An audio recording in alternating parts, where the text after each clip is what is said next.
welcome back to Viv's Kitchen. I know this is not your usual or my usual setup. It's because I'm back at home and today we're gonna make breaded chicken with vegetables. Alright, so today what you're gonna need to make our meal is you're gonna need chicken. I got mine from Costco, breadcrumbs, Parmesan cheese, chicken bouillon, all-purpose flour, salt, eggs, grapeseed oil or any kind of oil, and then lastly for your vegetables, any kind. Today we're using California method. Our first step is we're going to cut our chicken into butterfly style and make it thin. So once we have already cut our chicken right here, we're going to grab a piece of saran wrap and put it over the chicken.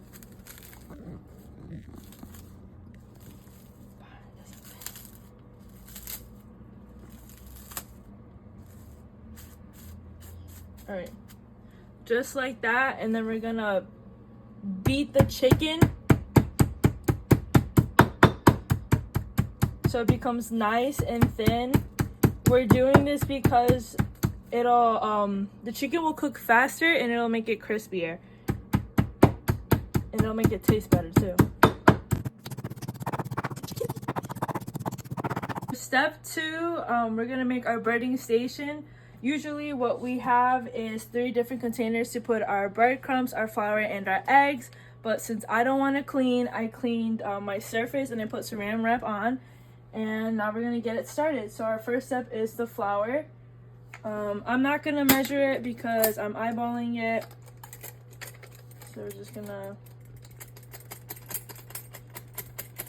put about that much. Close it. And then next is we're gonna do our eggs. Grab a bowl and a fork, and then you're gonna crack your eggs.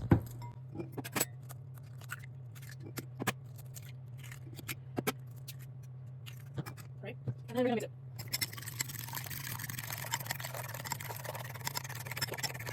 Alright, and then once it's done mixing, we're gonna put it off to the side. And then we're gonna grab our breadcrumbs, and we're just gonna eyeball it.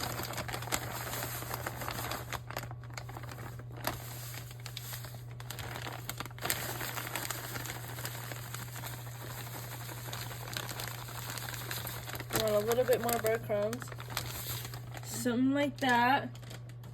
And then what you're gonna do is you're gonna grab your Parmesan cheese and sprinkle it.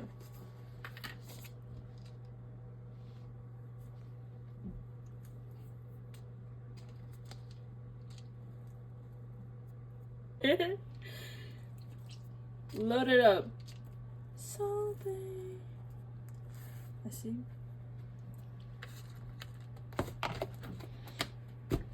Okay, after the cheese, you're gonna add a little bit of chicken flavored bouillon. If you don't have this, you can also add salt and pepper. But that's because we're adding this, so the chicken can taste like more like chicken than breading. While we put this, we're not gonna put too much, just a little bit like this. Sprinkle it. And then it's optional. You can add salt or not. It depends how salty you want it. But we're going to add just a little bit of salt. More flavor.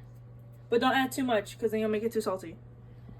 And then we're going to mix it with our hands.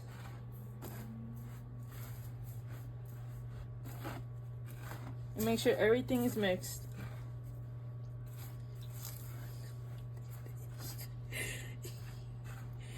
Okay, once everything's mixed, you're gonna try it.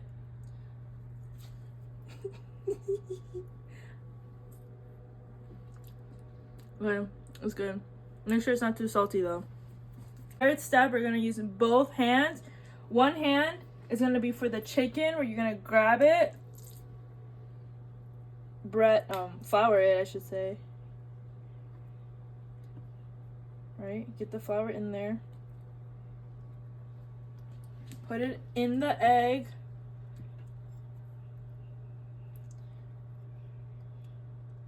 Right?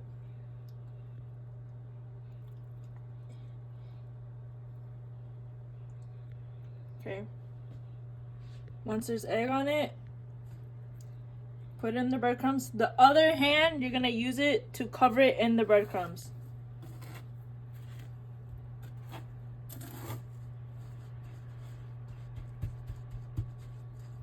Flip it. Make sure all of it's covered. Okay. Once it's covered, you're gonna put it in a different plate. And then you're gonna repeat the same process. Once we're done breading our chicken, we're gonna clean up our station, which I already did. You're going to have a big pan, put in your grapeseed oils or any oil that you have, and put it on medium to high heat. Once it's done being warmed up, you're gonna grab a little bit of the breading, and you're just gonna drop it in, and see how it's fizzing? That means that it is ready, the oil is ready, and you can start cooking. So you're gonna grab a piece of chicken, and do not plop it in, because then you're gonna get oil sparks on you, and it hurts. So you're gonna gently put it in.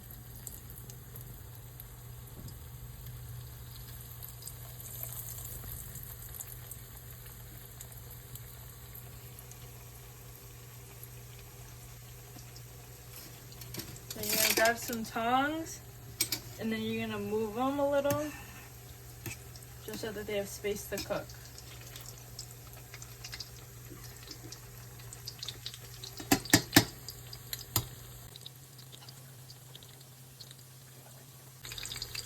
Okay, once they get golden brown, you're gonna start to flip them.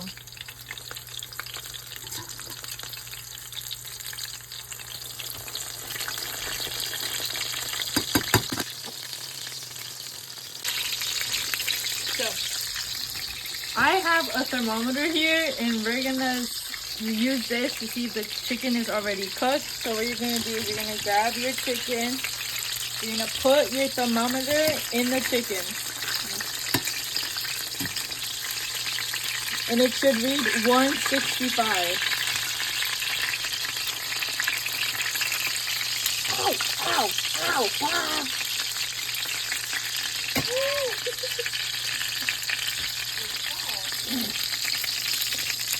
That is not 165, Pa.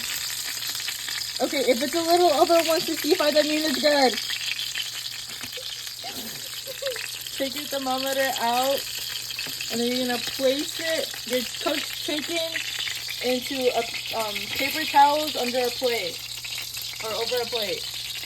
If you don't have a thermometer, you could check your chicken. Ow, ow.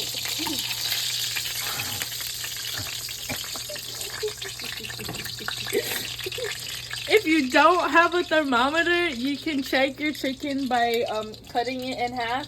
And if it's pink, that means it's not cooked all the way. You have to put it back on. See? It's not pink. It's actually white. That means it's cooked. So if it's white, it's cooked. If it's pink, it's not. Put it back in the oven or in the stove. Yeah. Okay. So this meal is very versatile. So if you don't like it with vegetables, you can obviously make it with pasta and marinara sauce and put the chicken over the pasta. You can also make it with a sandwich. In Spanish, we call it a milanesa torta. And if you don't like any of those options, you could just do basic vegetables of your choice. But that's it. Thank you for cooking with me in my kitchen, and hopefully I get to see you guys soon. Bye!